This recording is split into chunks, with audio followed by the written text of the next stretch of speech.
வணக்கம் ஸ்ரீ காளியம்சரம் ஸ்ரீ காளியமணி போட்டு நான் உங்கள் அன்பு ஜோதிட அன்பு நண்பர் கார்த்திகிறேன். நம்ம பார்க்க போறது பாத்தீங்கன்னா குரு பயிற்சி பலன்கள் 2025. அதாவது பாத்தீங்கன்னா இருக்கின்ற நவ கிரகங்கள்லயே முழு சுபன் அழைக்கக்கூடிய அந்த குரு பகவான்கள், இந்த குரு பகவான் 12 ராசிக்காரங்களுக்கு என்ன நற்பலனை கொடுக்க போறார், என்ன மாதிரியான கெடுபலனை கொடுக்க போற நம்ம இன்னைக்கு பார்க்க போறாங்க. இதை பார்க்கறதுக்கு முன்னாடி நீங்க பண்ண வேண்டியதெல்லாம் ஒன்னே ஒண்ணுதான், உங்களுடைய விலை மதிப்பு இல்லாத அந்த பொண்ணால் சப்ஸ்கிரைப் பண்ணி எனக்கு கிளிக் பண்ணுங்க. அதே மாதிரி நம்ம சேனல்ல கொடுக்கக்கூடிய வீடியோக்கள் உடனே சேர்றதுக்கு என்ன பண்ணுங்க, பெல் ஐக்கன் கூடவே இருக்கு. அப்போ அந்த கீழே ரெட் பட்டன் சொல்லக்கூடிய அந்த சப்ஸ்கிரைப் பட்டனை கிளிக் பண்ணிட்டு கூடவே இந்த பெல் பட்டனை கிளிக் பண்ணி வச்சுக்கோங்க. அதே மாதிரி நம்ம வீடியோவை லைக் பண்ணுங்க, உங்க ஃப்ரெண்ட்ஸ் நம்ம லிங்க் ஷேர் பண்ணி விடுங்க. அதே மாதிரி உங்களுடைய தனிப்பட்ட ஜாதகத்தை நம்மகிட்ட பார்த்து தெரிஞ்சுக்கணும்னு விருப்பப்படுற நீங்க ஸ்கிரீன்லைன் நம்பர் கொடுத்துங்க பாருங்க. அந்த நம்பருக்கு வாட்ஸ்அப் நம்பர் தான், நீங்க டெக்ஸ்ட் பண்ணாலும் சரி இல்ல கால் பண்ணி அப்பாயின்மெண்ட் வாங்கிட்டாலும் சரி. நம்மகிட்ட பாத்தீங்கன்னா அனைத்து விதமான பேச்சு பலன் நம்ம சேனல்ல கொடுத்துருக்கோம். அதே மாதிரி பாத்தீங்கன்னா ராகுகேது பேச்சு பலன் கொடுத்துட்டேன், சனி பேச்சு பலன் கொடுத்துருக்கேன், விசுவாசவன சொல்ற தமிழ் புத்தாண்டு பேச்சு பலன் கொடுத்துருக்கேன். இதெல்லாம் எடுத்து நீங்க பாருங்க. இப்ப வாங்க நம்ம பார்க்கக்கூடியது பாத்தீங்கன்னா குரு பயிற்சி பலன்கள் 2025 12 ராசிக்காரங்களுக்கு என்ன தாக்கத்தை இந்த குரு பயிற்சி கொடுக்குதுன்னு பாக்குறாங்க. இதுல பாத்தீங்கன்னா இந்த குரு பயிற்சி கூடவே உங்களுடைய அந்த ராசிக்கு என்ன மாதிரி பலன் பாத்தீங்கன்னா ஒரு ஜாதக கட்டம் போட்டிருக்காங்க, 12 ராசி கட்டம் போட்டு அதுல குருவின் நிலையை நம்ம பொறுத்து குரு இருக்கின்ற இடத்தை நம்ம பிளேஸ் பண்ணி அதுல அதுக்கான பலனும் அது கூடவே குருவின் பார்வைகள், குரு பார்த்தல் கோடி பாவ விமோச்சு சொல்லக்கூடிய அந்த குருவின் பார்வை பலன்கள் எப்படி இருக்குன்னு சொல்லிட்டு நம்ம தெளிவா பார்க்க போறாங்க. இந்த வீடியோ ஸ்கிப் பண்ணா முழுசா பாருங்க. இந்த குரு பத்தின அடிஷனல் தகவல் இந்த வீடியோட முடிவுல கொடுத்துருக்கேன். கண்டிப்பா ஸ்கிப் பண்ணாம முழுமையா பாருங்க. உங்க ஃப்ரெண்ட்ஸ் நீங்க பகிர்ந்துக்கோங்க. நான் என் தந்தையின் மறுபடியும் வணங்கி கொண்டு நான் இப்ப ராசி பலன் வச்சு ஆரம்பிக்கிறேன். வாங்க. குரு பயிற்சி பலன்கள் 2025 தனுசு ராசி அன்பர்கள் எப்படி சார் இருக்க போகுது, குருவை ஆச்சரியனாக கொண்ட தனுசு ராசி அன்பர்களுக்கு எப்படி சார் இருக்க போகுது. இது வரைக்கும் பாத்தீங்கன்னா குரு பகவான் 6ல இருக்கார் சார். வாங்காத கடன் இல்ல, உடல்ல ஏதோ நோய் நொடி பிணிப்பிட மாதிரி இருக்கு, கடன் மேல கடனா இருக்கு, ஒரு கடனை வாங்கி இன்னொரு கடன் கொடுத்துக்கிட்டு இருக்கேன். ஆனா கடன் கொடுத்தாங்க சார், கேட்க இடம்லாம் எனக்கு கடன் கிடைச்சிச்சு, ஆனா கடனை வச்சு கடனை அடைச்சேன்னு சொல்லிட்டு இந்த தனுசு ராசி அன்பர்களுக்கு தன் ராசினாதான் 6ஆம் இடத்துல இருந்து அவர் இப்ப 7ஆம் இடத்துக்கு போய் சமசப்தமா பார்க்க போறாரு. இங்க இருந்து நேரா அவரு உங்களுடைய ராசியை பார்க்க போறார். இது வரைக்கும் இருந்த பிரச்சனைகள், இது வரைக்கும் இருந்த கஷ்டங்கள், இது வரைக்கும் உடல்ல இருந்த நோய் நொடி பிணிப்பீடைகள், பண தட்டுப்பாடுகள், கடன்கள் இனிமேல் நீங்க ஒரு நம்பிக்கை எடுத்துக்கோங்க. சரி, 7ஆம் இடத்துக்கு குரு என்ன சார் பண்ண போறார்? குரு அமர்ந்து பாத்தீங்கன்னா புதனோட வீட்டுல, சுபருடைய வீட்டுல அவர் அமர்றார். கட்டு தத்துவ ராசின்னு சொல்லக்கூடிய அந்த வீட்டுல அமர்றார். 7ஆம் இடத்து குரு நட்பு வட்டாரங்கள், சமூக வகையில அந்தஸ்து உயர போகுது, நண்பர்கள் வகையில அந்தஸ்து உயர போகுது. நட்பு வகையில இருந்த பிரச்சனை எல்லாமே நீங்கி உங்களுக்கு நட்பு வகையிலையும் சமூக வகையிலையும் கணவன் மனைவி வாழ்க்கை வகையிலும் இருந்த பிரச்சனைகள் நீங்க போகுதுங்க. கணவன் மனைவியில இருந்த கருத்து வேறுபாடுகள், கணவன் மனைவியில இருந்த பிரச்சனைகள், அதே மாதிரி பாத்தீங்கன்னா நட்பு ஒரு நல்ல நட்பா சொன்னாங்க, நாங்க இணை பிரிய மாட்டோம் சார், உயிர் தோழணும் சார், எங்களுக்குள்ள ஏதோ மனக்கசப்பா நிகழ்வு நடந்து போச்சு சார். அது மாதிரி இருந்த நீங்க எல்லாருமே அந்த நிகழ்வு எல்லாமே மாறி ஒன்னா சேர்ந்து சந்தோஷமா இருக்கக்கூடிய காலமா நான் பார்க்க போறேன். சரி சார், குருவோட பார்வை எப்படி சார்? குருவோட பார்வை பாத்தீங்கன்னா 11ஆம் வீட்டுல போகுது சார். 11ங்கிறது துலாம் சார். துலாம் வீட்டுல குருவோட பார்வை ஒரு சுபர், அந்த சுபர் இன்னொரு சுபர் வீட்டை பாக்குறாரு. சோ 5, 7, 9 குருவோட பார்வை. 5, 7, 9 இதுல பாத்தீங்கன்னா 11, 1, 3 குருவோட பார்வை. அப்போ லாபத்தை குரு பாக்குறார். அப்ப என்ன நடக்கும்? லாபம் உயர போகுதுங்க, தன வகையில உயர்வு வரப்போகுதுன்னு நீங்க இப்பயே நீங்க பிளான் பண்ணிக்கலாங்க. உங்க அக்கௌண்ட்ல காசு ஏறுங்க இந்த குரு பேச்சுக்கு பிறகு. இது வரைக்கும் அக்கௌண்ட் 0 இருக்கு சார் சொன்னவங்க எல்லாருக்குமே பாத்தீங்கன்னா அக்கௌண்ட்ல காசு ஏறும். என்ன சார் இப்படி சொல்றீங்கன்னா, நீங்க குரு லக்னாதிபதி அல்லது ராசி அதிபதி தானே சார்? எனக்கு குரு தனக்காரகன், பண வரவு உண்டு, பெரியோர் ஆசீர்வாதம் உண்டு. வீட்டுல கூடிய பெரியோர் ஆசீர்வாதம் என்னைக்கும் உங்களுக்கு கிடையக்கூடிய காலமாக இந்த ஓராண்டு காலம் இருக்கும். அதே மாதிரி பண வரவுகள், அபிலாசைகள் பூர்த்தி ஆகக்கூடிய காலமா இருக்கும்.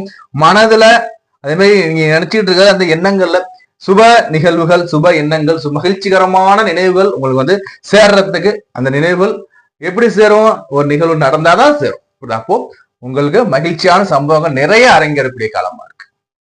சரி, குருவுடைய பார்வை உங்களுடைய ராசி மேல குரு சந்திர யோகம் எப்படின்னா, இது குரு சந்திர யோகமா இயக்குறதுன்னு பாத்தீங்கன்னா ஏன காலத்துல உங்களுக்கு சந்தனிக்கு தான் இருப்பார். இந்த குருவோட பார்வை நேரம் இங்க 7ஆம் இடத்தை பார்க்கும்போது இந்த ஸ்தானம் வலுப்பெறுதுங்க. இது வரைக்கும் உங்களுக்கு இருந்த பிரச்சனைகள், உங்களை அசிங்கப்படுத்தியவர்கள், அவமானப்படுத்தியவர்கள், உங்களை விரட்டி எடுத்து நீங்க வாழ்ந்து காட்டக்கூடிய காலமா இருக்கும், ஜெயிச்சு காட்டக்கூடிய காலமா இருக்கும். ஒருத்தனை கத்தி எடுத்து குத்துறதான் ஜெயிக்கிறது இல்லைங்க, அவன் நம்ம வாழ்ந்து காட்டுறதே வெற்றி தான். இந்த காலகட்டம் உங்களுக்கு அது வாய்ப்புகளை கொடுக்கும். யாரு உங்களை வாழக்கூடாதுன்னு நினைச்சாங்களோ என்ன பண்ணுங்க, அவங்க பாக்குற மாதிரி ஸ்டேட்டஸ் வைங்க. ஒரு பெரிய இடத்துக்கு ஃபேமிலியோட போயிட்டு சுற்றுலா எடுத்து அந்த போட்டோஸ் எல்லாம் வீடு எல்லாம் மேக் பண்ணி ஸ்டேட்டஸ் வைங்க. அவர் பார்த்தே அந்த வயிற்றுச்சல்லையே அவங்க வீணா போயிடுவாங்க. ஸோ நம்ம அது மாதிரி உங்களை எதிர்த்து உங்களை வீணாடிக்கணும், உங்களை பழி வாங்கணும்னு நினைச்சு உங்களை எக்கச்சக்கமா இன்னல் கொடுத்தவங்கலாம் நீங்க ஜெயிக்கிற காலமா இருக்கும். அதே மாதிரி அவங்க முன்னாடி நீங்க வாழ்ந்து காட்டக்கூடிய காலமா இருக்கும். உங்கள் மேல் இருந்த கரை நீங்கக்கூடிய காலம். என்ன சார்னா, வீண் பழி போட்டிருந்தாங்கன்னா அந்த வீண் பழி போட்டிருக்காங்க எல்லாருக்குமே தெரிஞ்சு அந்த பழி நீங்கக்கூடிய காலம். சந்திரன் மேல குருவோட பார்வை விழும்போது உங்களுக்கு பெயருக்கு மரியாதை, அந்தஸ்து, சொல்வாக்கு, செல்வாக்கு உயரக்கூடிய காலம். அதே மாதிரி அதிர்ஷ்ட வாய்ப்புகள் வீடு தேடி வரக்கூடிய காலம். உங்களுக்கே இது வரைக்கும் நீங்க ஒரு பெரிய இடத்துக்குலாம் போக முடியல சார், நான் ஒரு மாதிரி கில்ட்டியா ஃபீல் பண்றேன்னு நினைச்சிருக்கீங்க. இப்ப தைரியமா போய் என்னால முடிஞ்சு நான் போய் வேஸ்ட் பண்றேன் சார், அந்த மாதிரி அந்த ஒரு தன்னம்பிக்கை வரக்கூடிய காலமாக உங்களுக்கு இருக்கும். அதே மாதிரி பாத்தீங்கன்னா குருவோடைய பார்வை 3ஆம் இடத்துல உள்ளது. சகோதர ஸ்தானத்துல குரு பார்க்கிறார். சகோதர வகையில இருந்த பிரச்சனைகள் நீங்கும். அதே மாதிரி சகோதரர் மட்டுமல்ல, நெய்பர்ஸ், உங்களுடைய உறவினர்கள், உங்க கான்டாக்ட்ஸ்ல இருக்கிறவங்க கூட எல்லாருமே பாத்தீங்கன்னா ஒரு நட்புறவு இன்னும் அதிகரிக்கும். இந்த நட்பு நிலை அதிகரிக்கும். அதே மாதிரி பரஸ்பர உறவு முறை அதிகரிக்கும். மகிழ்ச்சியாக இருப்பீங்க. நண்பர்கள் வீட்டுக்கு வருவாங்க, நீங்க நண்பர்கள் வீட்டுக்கு போவீங்க. இந்த மாதிரி சந்தோஷமா இருக்கக்கூடிய ஒரு காலமா இருக்கும். அதே மாதிரி கம்யூனிகேஷன் வகையில் நல்ல ஒரு முன்னேற்றம் இருக்கும். அந்த சகோதர வகையிலையும் ஒரு ஆதாயம் இருக்கும்.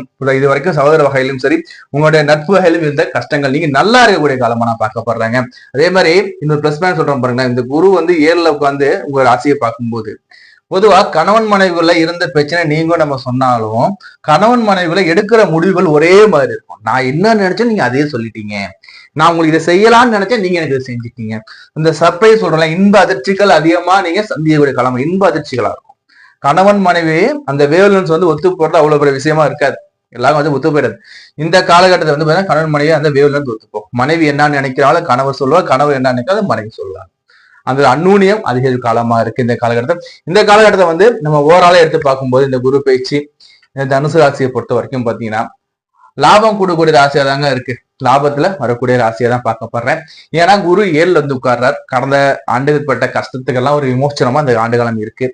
குடும்ப வாழ்க்கையிலும் சரி, நட்பு வாழ்க்கையிலும் சரி, குழந்தைக்காக காத்திருந்தவங்களும் சரி, திருமணத்துக்காக காத்திருக்கவங்களும் சரி, குருவோட பார்வை குரு அமர்ந்திடம் நன்றாக இருக்கு. இந்த காலகட்டம் திருமணம் பிளஸ் வருமானம் உயரக்கூடிய காலமா இந்த காலம் இருக்கு. கணவன் மனைவிக்குள்ள இருந்த கருத்து வேறுபாடுகள் நீங்க அவங்க ஒண்ணு செய்யக்கூடிய காலமா நான் பார்க்கப்படுறேன். அடுத்தபடியா பாத்தீங்கன்னா இல்லத்தரசுகளுக்கு என்ன சார் இங்க இருக்குன்னா, இல்லத்தரசு எடுத்து பார்க்கும்போது பாத்தீங்கன்னா மாமனார் மாமியோட ஆசீர்வாதங்கள், மாமனார் மாமியோட பாராட்டுகள் வாங்கக்கூடிய விஷயமா இருக்கும். பொதுவா ஒரு மருமகள் இருக்காங்கன்னா அவங்க மாமியார் மாமனார்கிட்ட பாராட்டு வாங்கி அவங்க பெயர் சொல்லி பேசுற அளவுக்கு மெச்சிக்கிற அளவுக்கு இருக்குதுங்கிறது ஒரு கடினமான சூழ்நிலையா இருக்கும். இந்த காலகட்டத்தில் பாத்தீங்கன்னா அது உங்களுக்கு ஈஸியா இருக்கும். ஏன்னா உங்க மாமனார் மாமியார் பாத்தீங்கன்னா ஏன் மருமக மாதிரி இல்லைன்னு சொல்லி உங்களை புகழக்கூடிய காலமா இருக்கும். அதே மாதிரி இந்த காலத்துல அவங்களோட ஆசீர்வாதங்கள் உங்களுக்கு இருக்கும். பெரியவர்கள் ஆசீர்வாதங்கள் இன்னைக்கு உங்களுக்கு உண்டு. உங்க வீட்டுக்கு பாத்தீங்கன்னா பெரியவர்கள் வருவாங்க. அதே மாதிரி இன்னும் சொல்ல போனா அந்த குருமார்கள் சொல்றோம் இல்லைங்களா, ஏதாச்சும் குருமார்கள் இல்ல உங்க கணவர் பாடம் கற்றுக் கொடுத்த குருமார்கள், ஏதோ ஒரு குருமார்கள் உங்க வீட்டுக்கு உங்க வீட்டுல விருந்து உண்ணக்கூடிய வாய்ப்புகள் வர வாய்ப்புகள் உண்டு. சரி, அடுத்தபடியா பார்க்கும்போது பாத்தீங்கன்னா படிக்கின்ற மாணவர்கள் எப்படி சார் இருக்கும்? படிக்கின்ற மாணவர்கள் பாத்தீங்கன்னா பாடங்கள்லயும் இருந்த குழப்பங்கள், அவங்க மனதில் இருந்த குழப்பங்கள் நீங்கி இந்த படிப்புங்கிறது தெளிவா அவங்களுக்கு புரியும். என்ன விஷயம் நம்ம அங்க இருக்கு, எதுக்காக நம்ம இந்த படிப்பு படித்திருக்கோம், என்னது நம்ம படிக்கிறோங்க, அந்த ஒரு புரிதல் இருக்கும்.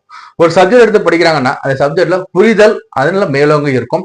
அதே மாதிரி ஒரு தெளிவு இருக்கும். அவங்களுக்கு ஒரு விஷன் நல்லா கிளாரிட்டி நல்லா இருக்கும். என்ன படிக்கணும், ஏது படிக்கணும்னு அவங்க பிளான் பண்றதுக்கு நல்லா மைண்ட் ஃப்ரீயா பிளான் பண்ணக்கூடிய அமைப்பு இருக்கும். பட் இருந்தாலும் சனி உட்காரும் போது தடைகள் இருக்கும் இல்லைன்னு சொல்ல மாட்டேன். பட் ஆனா சனி பகவான் பாத்தீங்கன்னா 4ல உட்காரும்போது கொஞ்சம் தடைகள் இருக்கும் இல்லைன்னு சொல்ல மாட்டேன். இது படிக்கின்ற மாணவர்கள் மட்டுமல்ல, அனைவருக்கும் பொருந்தக்கூடியது. ஒரு செயலை நம்ம இறங்கும் போது பாத்தீங்கன்னா தடைகள் இருக்கும், செய்யணுமான பல யோசனை வரதான் செய்யும். ஆனா அந்த செயலை இறங்கிய பிறகு ஃபாஸ்டா போயிடுவீங்க. என்ன சொல்ல வரேன்னா, ஒரு செயலை தொடர்ந்து முன்னாடி பல்வேறு மனக்குழப்பங்கள் இருக்கும். பட் செயலை இறங்கி நீங்க செய்யும் போது சாதனைங்கிறது கண்டிப்பா உங்களுக்கு புரிஞ்சுக்கோங்க.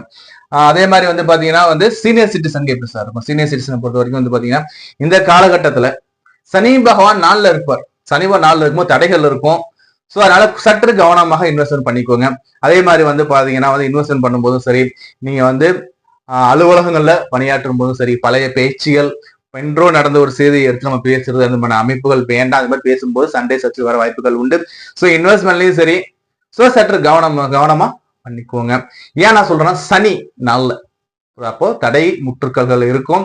ஸோ அதனால வந்து உங்களுக்கு எது தடை இல்லாம உங்களுக்கு இன்வெஸ்ட் பண்ண ஈஸியா இருக்கும். அது மாதிரி இன்வெஸ்ட்மெண்ட் சூஸ் பண்ணிக்கோங்க.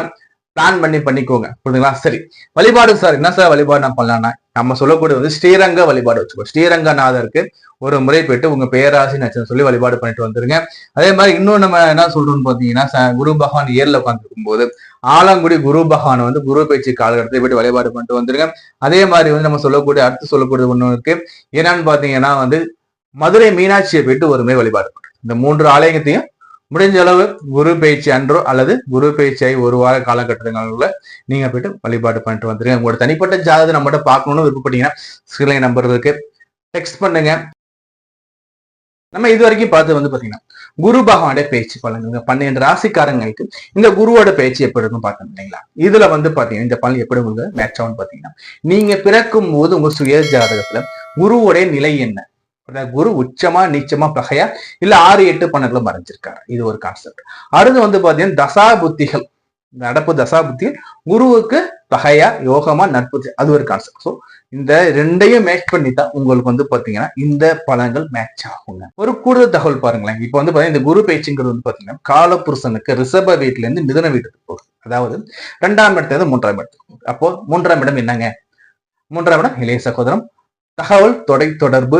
அடுத்தபடியா வந்து பாத்தீங்கன்னா வந்து இந்த 3ஆம் இடம் நம்ம வந்து டெலிகம்யூனிகேஷன் சொல்லுவோம். அப்போ இந்த டெலிகம்யூனிகேஷன்ல தகவல் தொடர்புல வந்து பாத்தீங்கன்னா வந்து நமக்கு புதிய அப்டேட்கள் வர நிறைய வாய்ப்புகள் உண்டுங்க. அதே மாதிரி இது புதனோட வீடு இல்லைங்களா? அப்போ கம்யூனிகேஷன் சைட்லயும் நமக்கு அபாரமான வளர்ச்சிகள் இருக்க வாய்ப்புகள் உண்டு. அதாவது பாத்தீங்கன்னா நம்ம யூஸ் பண்ணக்கூடிய செல்போனாக இருந்தாலும் சரி, இல்ல நம்ம செயல்படக்கூடிய நெட்வொர்க்கிங் இருந்தாலும் சரி, இதுல வந்து பாத்தீங்கன்னா அபார வளர்ச்சிகள், புதிய கண்டுபிடிப்புகள், புதிய மாற்றங்கள் வர வாய்ப்புகள் உண்டு. பொதுவா வந்து இந்த குரு பயிற்சியில எனக்கு வந்து அதிகமா பலன் கிடைக்கும். என்ன சார் பண்ணலாம்னா ஒரு தாந்திரிக வழிபாடு சொல்றோம் பாருங்க. என்ன சார் பண்ணணும்னு பாத்தீங்கன்னா, அதாவது உங்களுக்கு வித்தை கத்துக் கொடுத்த குருவாக இருந்தாலும் சரி, பாடம் கத்துக் கொடுத்த குருவாக இருந்தாலும் சரி, அதாவது மாதா பிதா குரு தெய்வம் இல்லைங்களா? சோ அப்போ உங்களுக்கு இந்த குரு யாரோ அவங்களை போயிட்டு தரிசிச்சுட்டு வாங்க. ஒண்ணு இல்லைங்க, பார்த்துட்டு வாங்க. அவங்களுக்கு வேண்டிய உதவிகளை செய்யுங்க. அவங்க கிட்ட ஆசீர்வாதம் வாங்க. குரு கிட்ட நல்லா இருப்பான்னு சொல்லி இந்த ஆசீர்வாதம் வாங்க. இந்த ஆசீர்வாதங்கள் உங்களுக்கு வந்து பெரிய அளவுல ரியாக்ட் பண்ணக்கூடிய காலம். ஏன் நான் சொல்றேன்னா, குருவை எப்போ நம்ம வந்து வழிபாடு பண்ணும்போது ஒரு ஆசிரியர் முன்பு நம்ம எப்படி நம்ம பணிவன்போடு இருப்போமோ அதே மாதிரி இருக்கும். ஏன்னா குரு இல்லையா, வித்தையை கத்துக் கொடுக்கக்கூடிய இந்த குரு. சோ இந்த குருவை என்னைக்குமே நம்ம போற்றும் போது குருவோடைய அனுகிரகம் என்னைக்குமே நம்ம வந்து சேரும். வியாழக்கிழமைகள்ல வந்து குரு வழிபாடு பண்ணலாம், குரு தட்சிணாமூர்த்தி வழிபாடும் பண்ணலாம், வியாழக்கிழமையில அன்னதானம் பண்ணலாம். வியாழக்கிழமைகள்ல வந்து பாத்தீங்கன்னா வந்து அந்த படிப்புக்கு கஷ்டப்படக்கூடிய குழந்தைகளுக்கு படிப்புக்கு உதவிகரமாக கூட இந்த எழுது பொருட்கள், பேனா, புக்கு வாங்கி கொடுக்கலாம். அதே மாதிரி வந்து கல்விக்கு நம்ம வந்து முழுமையான அந்த ஒரு ஸ்பான்சரை எடுத்து நம்ம பண்ணலாம். வியாழக்கிழமையில தொடங்கலாம். இது உங்களுக்கு குருவோட பலனை வந்து இன்னும் அதிகரிக்கும். ஓகேங்களா? நம்ம தொடர்ந்து பேசிக்கிட்டே இருக்கலாம். உங்களோட தனிப்பட்ட ஜாதகத்தை நம்மகிட்ட பார்த்து நீங்க தெரிஞ்சு விருப்பப்பட்டீங்கன்னா ஸ்கிரீன்ல நம்பர் கொடுத்துருக்கேன், கால் பண்ணுங்க. அல்லது வாட்ஸ்அப் நம்பர் தான், அது வாட்ஸ்அப்ல டெக்ஸ்ட் பண்ணுங்க. அப்பாயின்மெண்ட் வாங்கிக்கோங்க. உங்க தனிப்பட்ட ஜாதகத்து நிலை என்னன்னு சொல்லி தெளிவா நீங்க பார்த்துக்கோங்க.